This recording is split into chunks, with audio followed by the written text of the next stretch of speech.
Assalamualaikum warahmatullahi wabarakatuh. Waalaikumsalam warahmatullahi wabarakatuh. Alhamdulillah, wassalatu wassalamu ala rasulillah la nabiyya ba'dah. Saudara-saudara kaum muslimin sidang jamaah yang kami muliakan, kembali pada kesempatan yang bahagia ini, tidak pernah kita luput dan lupa untuk senantiasa mengucapkan segala pujian kepada Allah Subhanahu wa taala yang kita rangkai dengan ucapan selawat buat baginda yang mulia Nabi Muhammad sallallahu alaihi wasallam. Saudara-saudara yang kami muliakan, pada kesempatan hari ini insya Allah akan kita sampaikan ancaman bagi orang yang melalaikan sholat.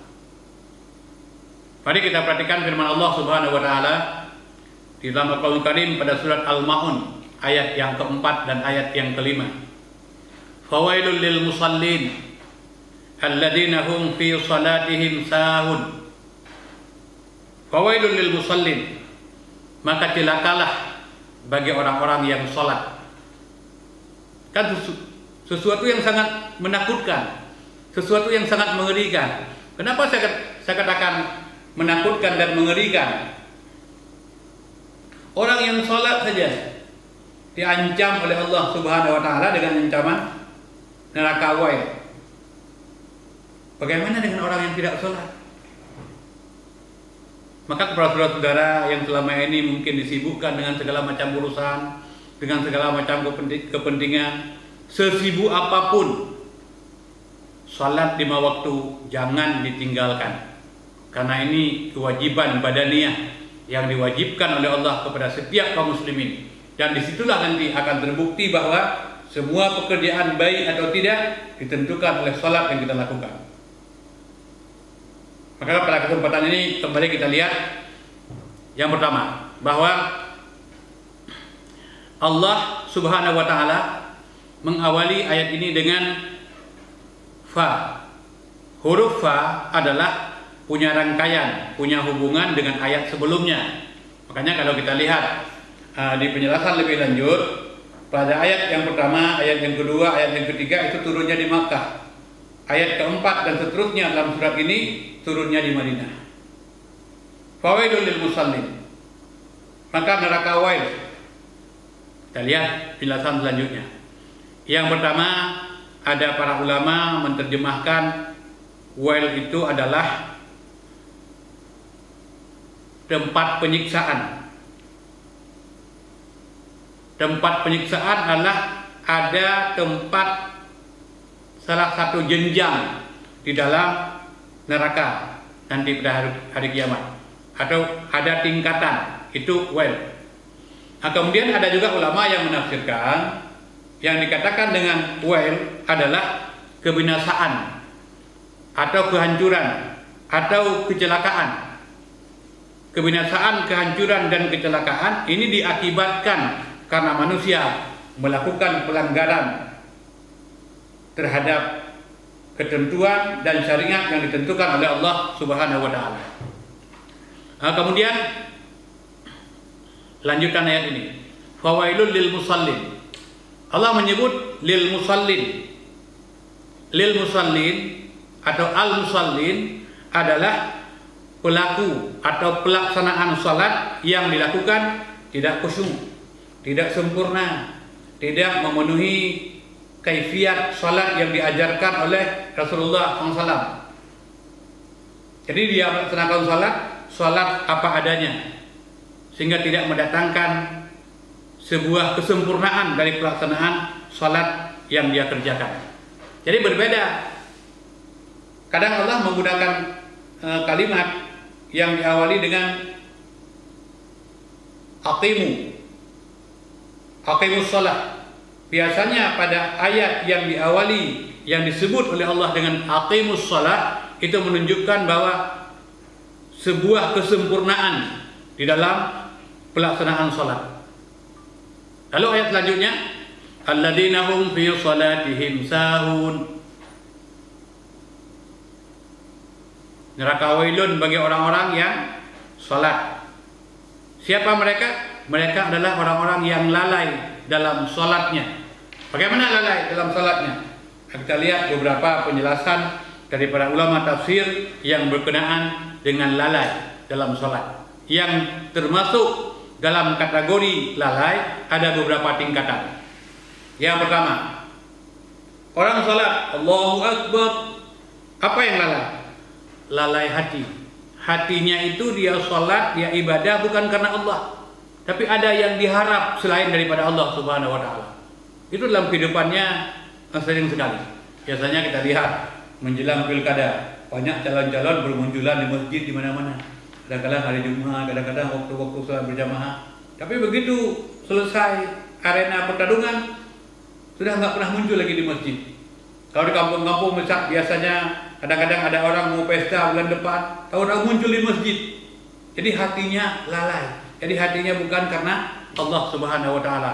Padahal sholat itu diperintahkan tidak untuk yang lain, semuanya adalah lillahi rabbil alamin, untuk Allah seluruh sekalian alam. Itu yang pertama, lalai hati. Kemudian yang kedua orang lalai waktu. Allahu Akbar, Allahu Akbar. Selesai azan, sebentar lagi.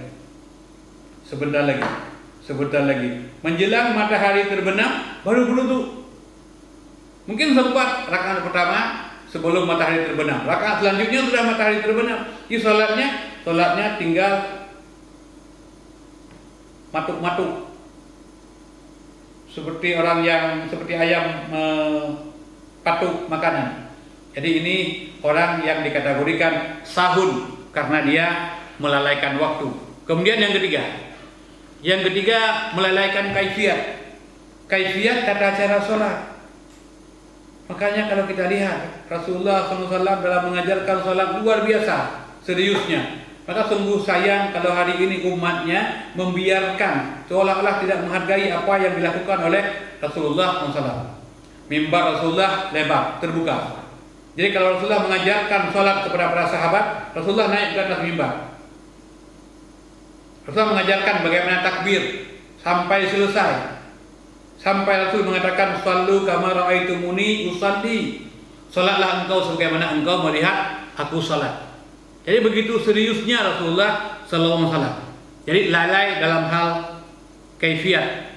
Ini harus kita jaga, harus kita pelihara untuk mendapatkan kesempurnaan daripada salat. Jangan kita termasuk dalam kategori orang yang lalai. Kalau kita lalai, mungkin nanti kaifiatnya dirubah, atau kaifiatnya dikurangi, atau kaifiatnya ditambah. Ini termasuk dalam sahun. Kemudian sahun yang keempat, salat tanpa ruh salat. Yang ada cuma mayat salat, ruh salat tidak ada. Apa itu ruh salat? Khusyuk dalam salat. Walaupun ini ada beberapa ta'rif atau definisi yang diberikan oleh para ulama, ada perbedaan-perbedaan. Misalnya ada ulama yang mengatakan, apa yang dikatakan khusyuk? Khusyuk melihat ke tempat sujud pada salat itu sudah dianggap khusyuk. Apa yang dikatakan khusyuk? Khusyuk tidak ingat sesuatu apapun kecuali yang diingat adalah apa yang dibaca. Jadi khusyuk dalam salat adalah merupakan bahagian daripada ruh salat yang harus kita jaga, harus kita pelihara. Jadi bukan hanya khusyuk badannya, tapi kadang tidak khusyuk hatinya. Badan khusyuk, gerakan-gerakan itu sesuai dengan perintah yang kita lakukan. Kemudian hati juga khusyuk. Dalam salat tangan tidak bermain, dalam salat mata tidak bermain. Kadang-kadang ada orang salat, dia salat Allahu Akbar, mata ada orang lewat, tidak boleh salat seperti itu. Yang dibenarkan orang yang salat sejak mulai takbir, dia hanya dibolehkan melihat ke tempat sujud kecuali darurat. Kemudian boleh mengalihkan pandangan pada saat tasyahud. Pada saat tasyahud dibolehkan mengalihkan pandangan kita pada telunjuk. Selain daripada itu tidak dibolehkan. Kemudian selanjutnya, yang kelima yang termasuk sahun adalah hakikat sholat. tingkatan yang keempat yang harus dijaga. Hakikat sholat. Apa itu hakikat sholat? Hakikat sholat ingat kepada Allah Subhanahu wa Ta'ala. Dalam kisah perjalanan Umar bin Khattab mau masuk Islam, tapi enggak kita ceritakan kan? Ada sebuah ayat dalam Al-Quran, surat Taha ayat yang ke-14. Innani anallahu la ilaha illa ana fa'budni. Sesungguhnya aku ini adalah Allah. Tidak ada Tuhan kecuali aku. Fa'budni, maka sembahlah aku. Wa aqimis salata lidzikri, dan dirikanlah salat untuk mengingatku. Jadi hakikat salat adalah untuk mengingat Allah Subhanahu wa Ta'ala. Jadi jangan orang salat kemudian hatinya lalai, hatinya jauh, tidak pernah lagi teringat kepada Allah Subhanahu wa Ta'ala. Kemudian yang terakhir, yang keenam, tingkatan yang perlu kita jaga adalah hikmah. Orang yang sholat tapi tidak ada hikmah dari sholat yang dia kerjakan, itu sama dengan dikategorikan dalam kategori orang-orang yang lalai. Apa hikmah sholat? Dalam surah Al-Ankabut ayat 45 Allah berfirman, wa aqimis sholat, dan dirikanlah sholat.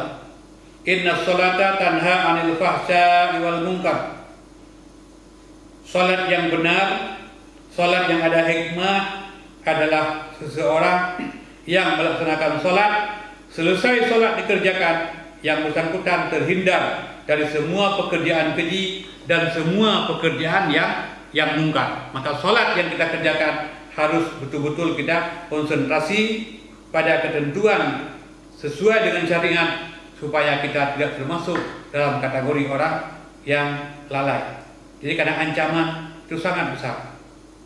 Neraka wailun.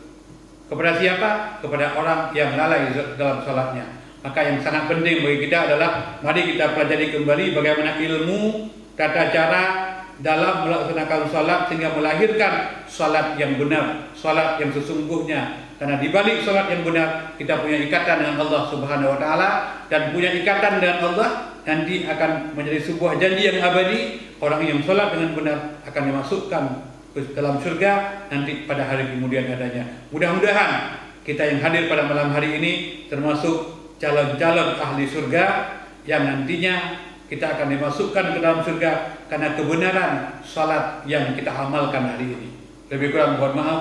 Assalamualaikum warahmatullahi wabarakatuh.